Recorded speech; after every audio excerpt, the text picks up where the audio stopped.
A few months ago. Well, no, it's more like a couple months ago. I was listening to Dr. Martin Luther King Jr. talking about time, and I shared with my brother Roy his words about time. But I kept thinking about what Dr. King was saying about the attitude and the reaction that we should have to time, and inspired me to do some additional research on the topic. And so, what I want to share here at the beginning is maybe 2 or 3 minutes of Dr. Martin Luther King's speech on time. Then I'll share what my research has I discovered in my research, and then I will end with the final 3.5, 4 minutes of Dr. King speaking on the issue of time. So, have you ever wondered when life becomes a memory? Not at the end, but somewhere in the middle, while we are too busy to notice. Time has a strange way of leaving us. It never argues, it never warns us. It simply walks beside us until one day we turn around and realize it has already carried away years we thought we still had. Perhaps that is why time is life's quietest teacher. It speaks without words. It changes everything without asking permission. And somehow, the lessons it leaves behind are always understood too late. We often believe our lives are built by extraordinary moments. The day we succeed, the day we fall in love, the day everything changes. But those moments are only chapters. The story is written inside ordinary days, the mornings we almost ignored, the conversations we almost postponed, the smiles we almost forgot to return. Tomorrow is one of the most comforting words we know. It carries hope, another chance, another beginning. But it can also become the safest place to hide our dream. I'll start tomorrow. I'll forgive tomorrow. I'll call tomorrow. Tomorrow quietly becomes next week, next month, next year, until one day we discover we were not waiting for time.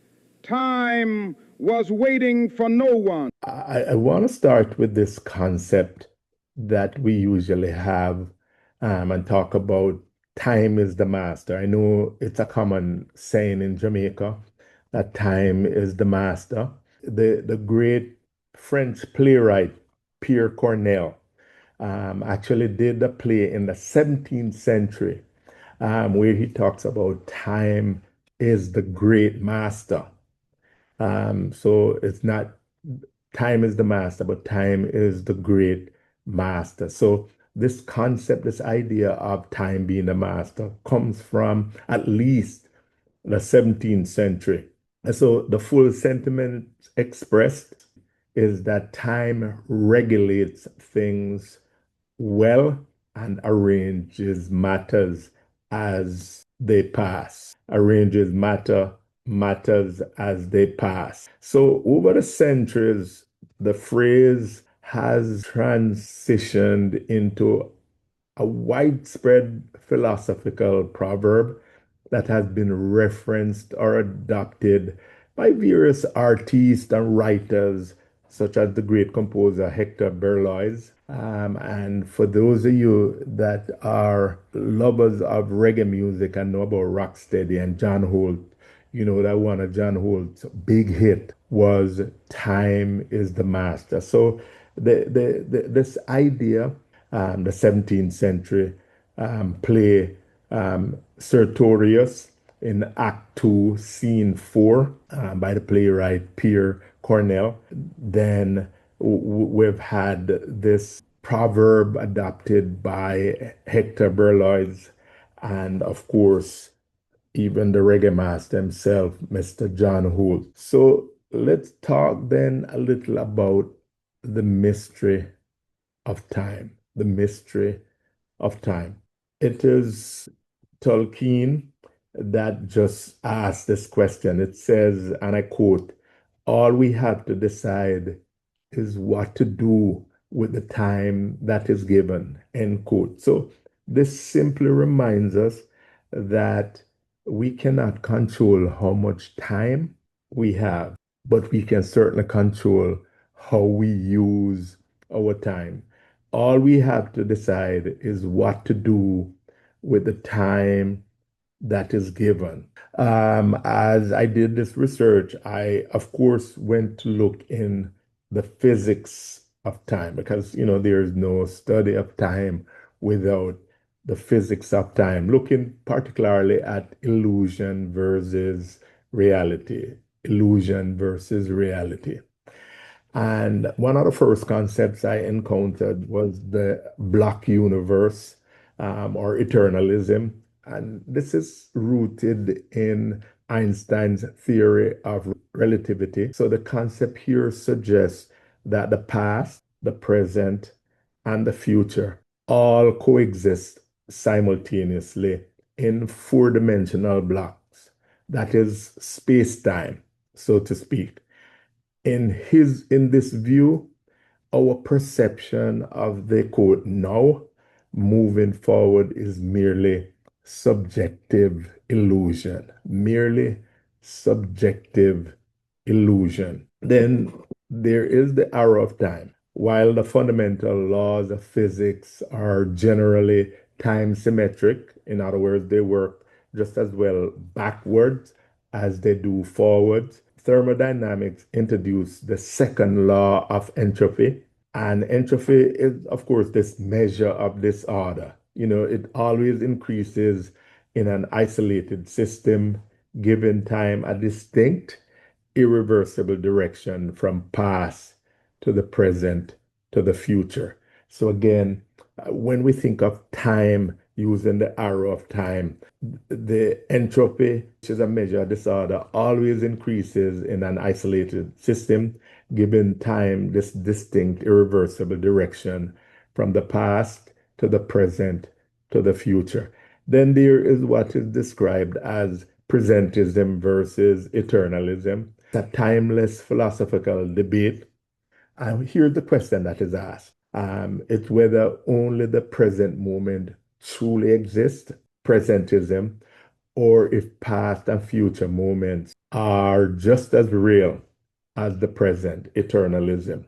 This is a timeless debate, and you can have your own thought as to whether only the present moment truly exists, are just a real, or yeah, are they just as real, or are they a figment of our imagination? Just food for thought.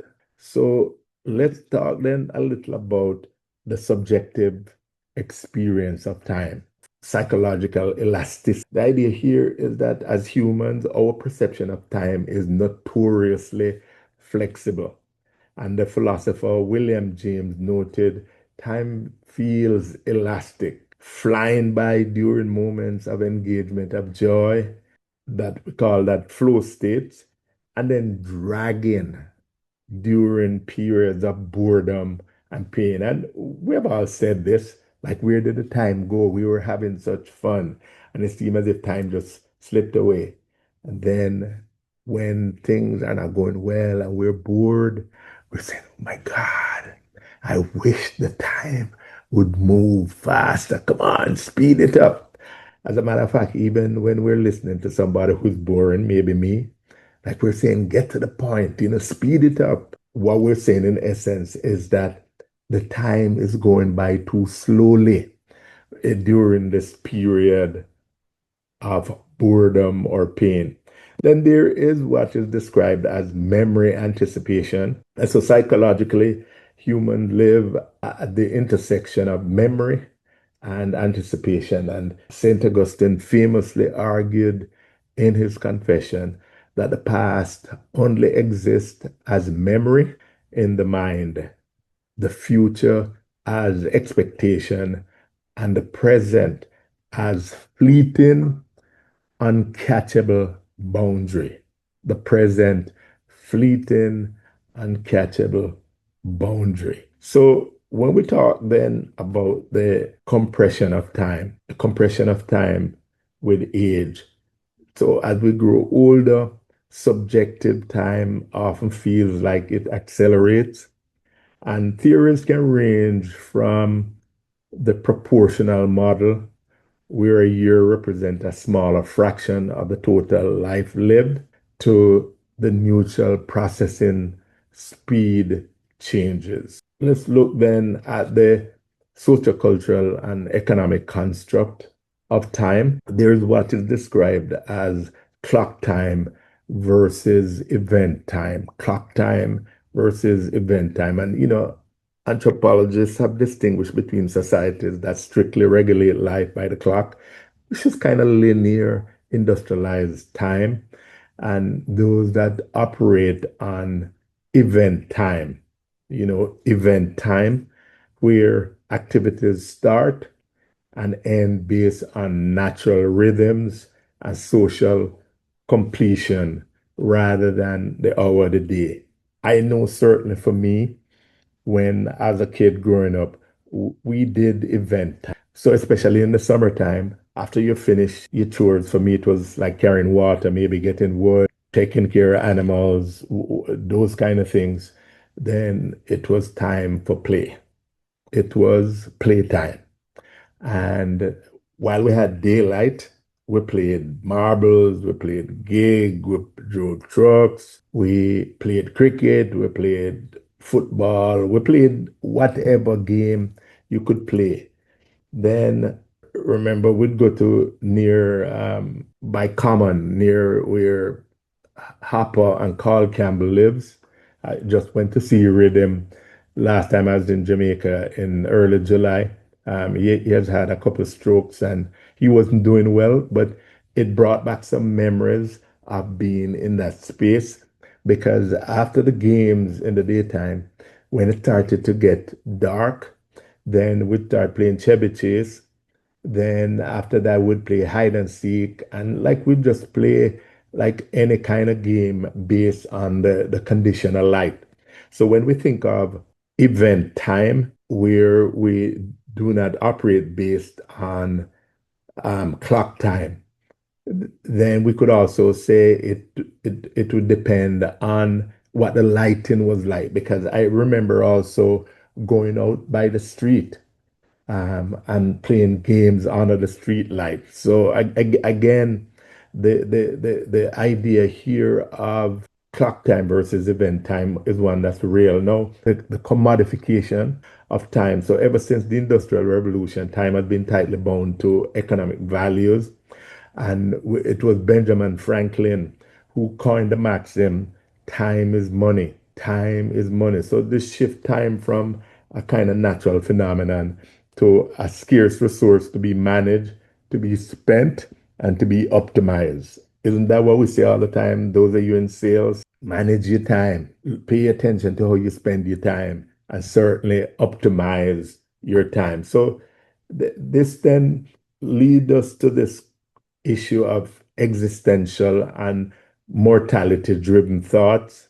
We have finite scarcity because time is strictly limited to each individual.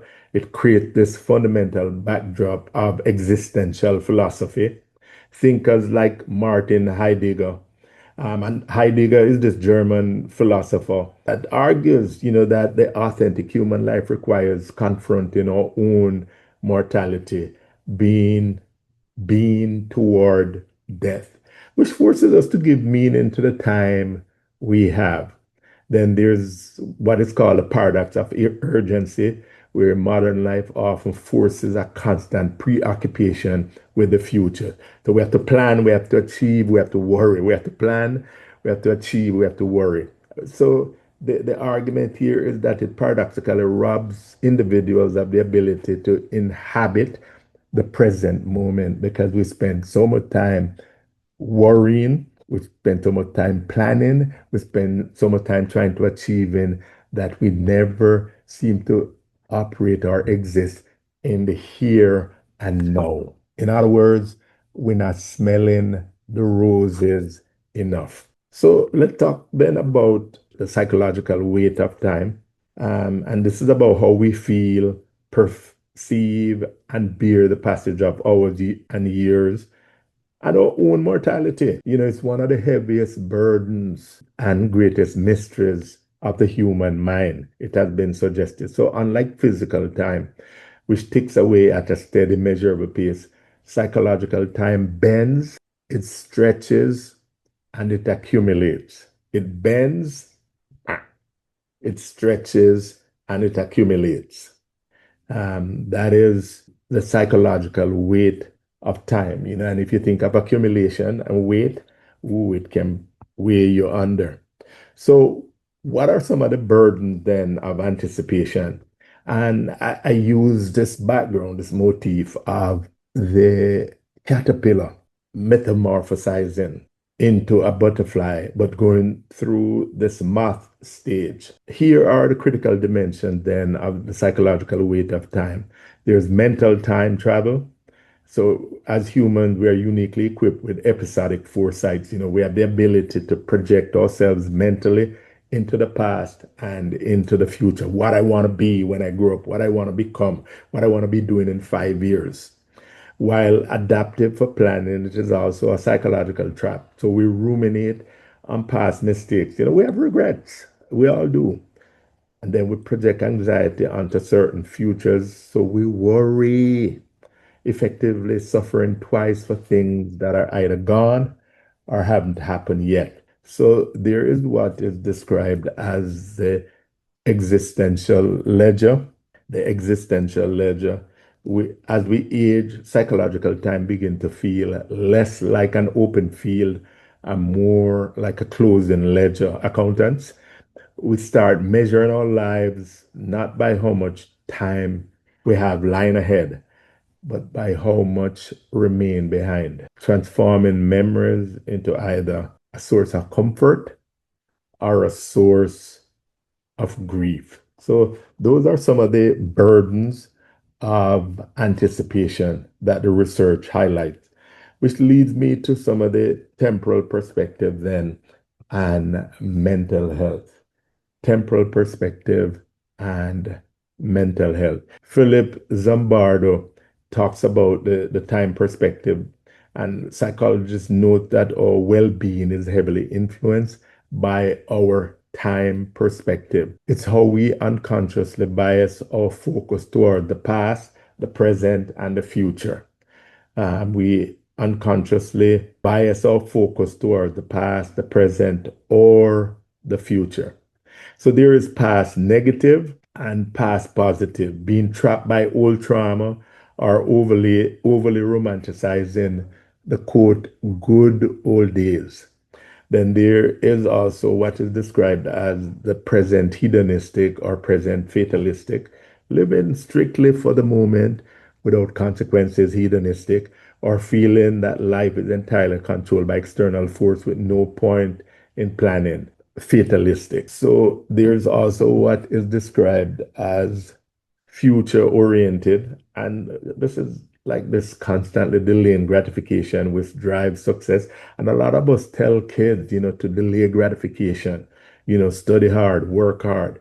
But it drives success, but it can lead to chronic burnout and the inability to simply be. How about being yourself? How about noting and smelling the roses? So, this quote, hurry sickness, coined to describe the frantic, relentless struggle to accomplish more and more things in less and less time. So it creates a chronic state of psychological arousal, like constantly going at it in a hurry.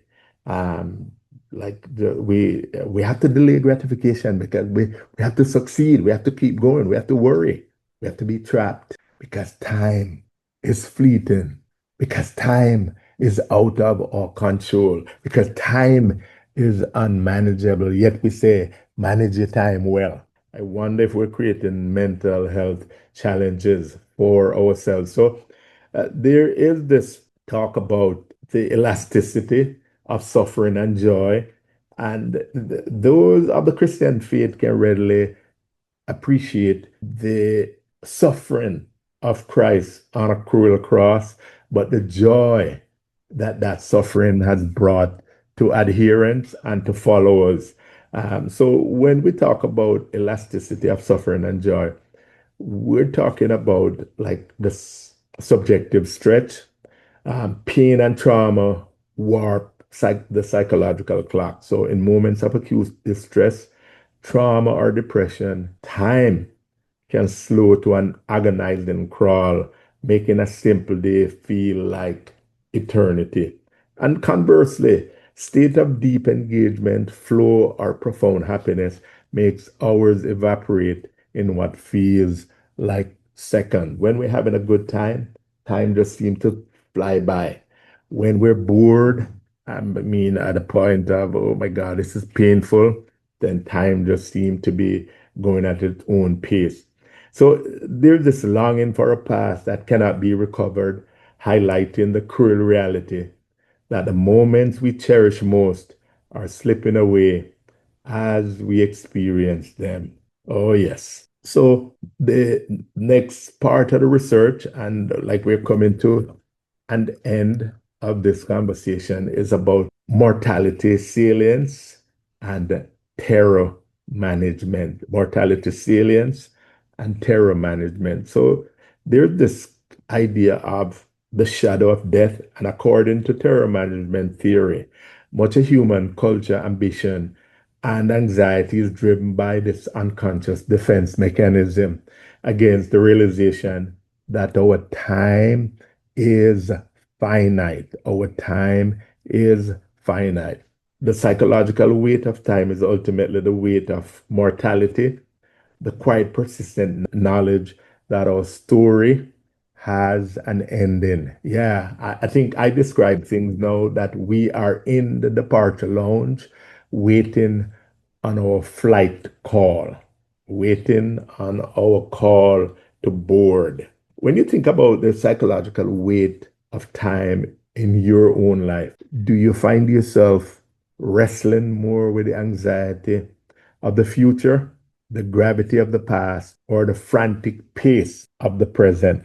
I'm asking all of you, my friends, climbing up in age, where do you find yourself as you think about the weight of time in your own life? Are you dealing with the anxiety of the future, the gravity of the past, or the frantic pace of the present? So, a discussion of time as I see it, as I'm interested in it, would be incomplete without an examination of the Abrahamic faiths and religion and what their sacred texts say about time. So I did look at the three Abrahamic religions. That would be Christianity, Muslim, and Jewish or Hebrew faith. I looked at the Bible, the Quran, and the Tanakh, which is the Hebrew scripture. And we find in Genesis 1 that time was established at creation. In other words, God created time. And in Ecclesiastes, everything there is a season and a time, every matter under the sun. And then Psalm 90 and verse 4 contrast God's eternity with human temporality, where the scripture says 1,000 years are like yesterday. Then, of course, in the Quran, Allah is not confined by human time. And the Quran says a day with God is like 1,000 years of human reckoning. The Quran also speaks of a day whose measure is 50,000 years. And he swears by time and warns that humanity is at loss unless it uses its time faithfully. Humanity is at loss unless it uses its time faithfully. And then in the Hebrew scripture, God is seen as existing beyond ordinary human limitation. And they highlight Psalm chapter 90 and verse 2. for everything from everlasting to everlasting, you are God.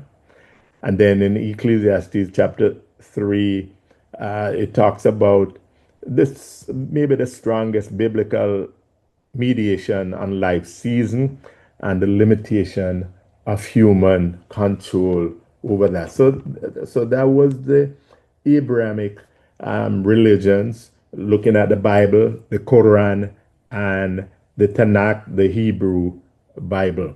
And again, one of the things that I discovered in my research looking at the Abrahamic religion is that time is not merely chronological, but it's moral.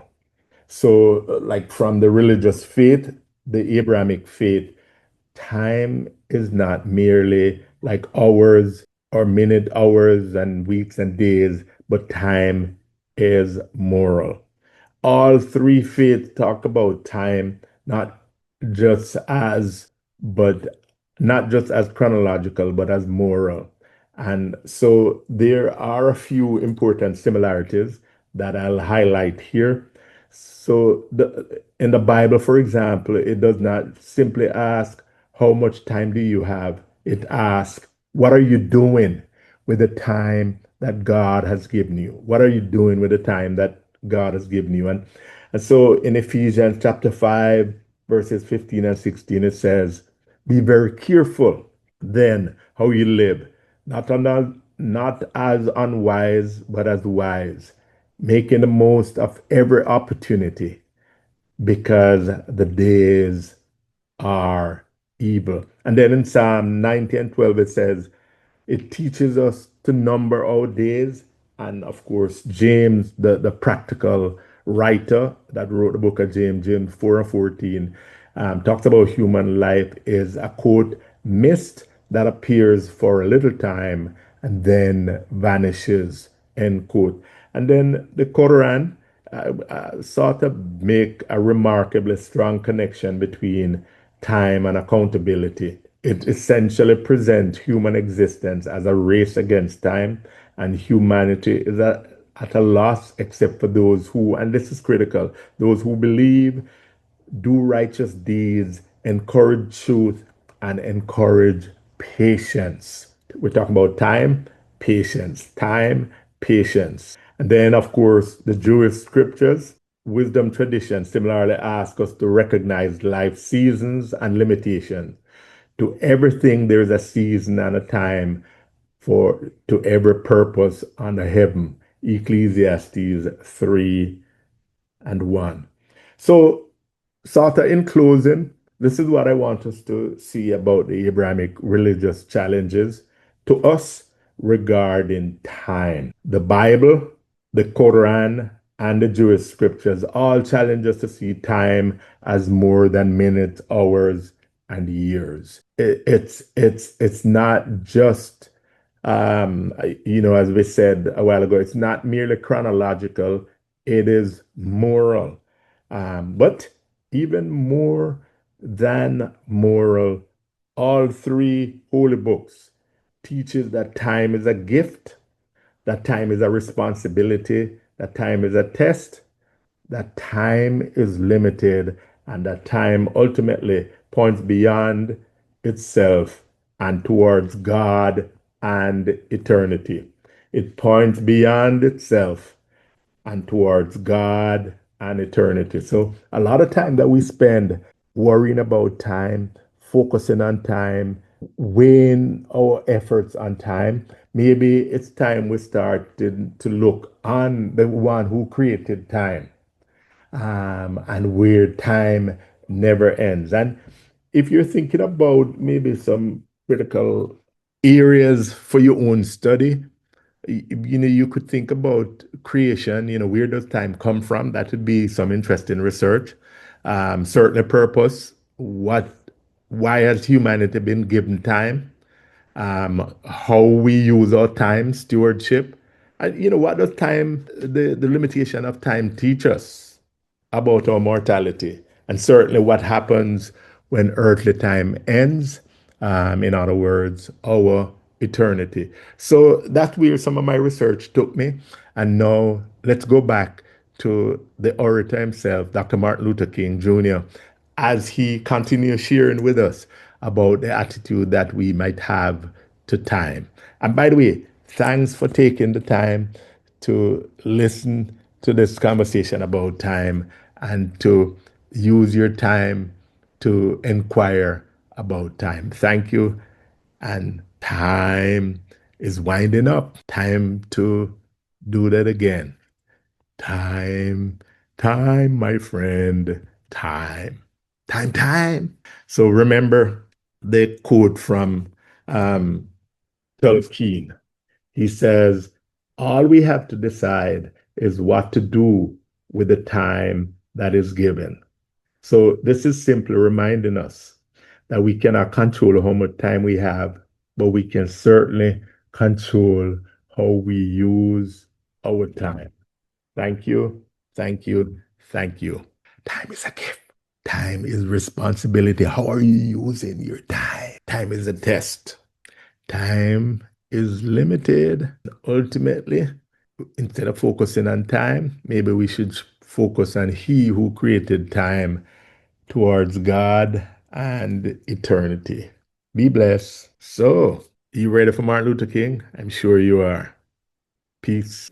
None of us knows how many sunsets remain, how many chances to say, I love you, how many opportunities to begin again. That uncertainty should not frighten us. It should awaken us. Life was never meant to be rushed, yet so many people move through it as though they are chasing something they cannot even name, busy every hour, connected to everyone, present almost nowhere. There is a difference between filling your calendar and filling your soul. One creates activity, the other creates meaning, and meaning has never depended on how fast we move. It depends on how deeply we notice. Some of the greatest moments will never make headline. Sharing a meal, watching the rain, laughing until silence feels comfortable, sitting beside someone without needing perfect words. These moments appear small, but years later, they become the moments we wish we could live once more. The heart remembers differently than the clock. The clock counts hours. The heart counts moments that changed us. Perhaps that is why one sincere conversation can outlive an entire year of empty routine. Maybe the question has never been, how much time do I have? Maybe the question is, what deserves the time I have today? We spend so much of life preparing to live that sometimes we forget to live at all. We wait for the perfect season, the perfect opportunity, the perfect version of ourselves. But life has never asked us to be perfect. It has only asked us to be present. One day, every success will become a memory. Every possession will belong to someone else. Every title will lose its importance. What will remain is far simpler. The kindness we shared, the love we gave, the moments when another heart felt less alone because we were there. Time is fair to everyone. It moves at the same quiet pace for every human being. The only difference is how we choose to spend it. Some invest it in anger, some lose it in distraction, and some transform ordinary days into extraordinary lives through simple acts of compassion. If that is someone you miss, reach out today. If that is gratitude in your heart, speak it today. If that is a dream waiting in silence, take one small step today, not because tomorrow will never come, but because today is the only moment we truly hold. Perhaps the purpose of life was never to collect more years. Perhaps it was to fill the years we were given with honesty, with courage, and with love. Because when time finally whispers our name, it will not ask how busy we were. It will ask in its own silent way whether we truly live. So slow down. Notice the people beside you. Protect the moments that cannot be replaced. And remember, the most valuable things in life have never asked for attention, only appreciation. Thank you.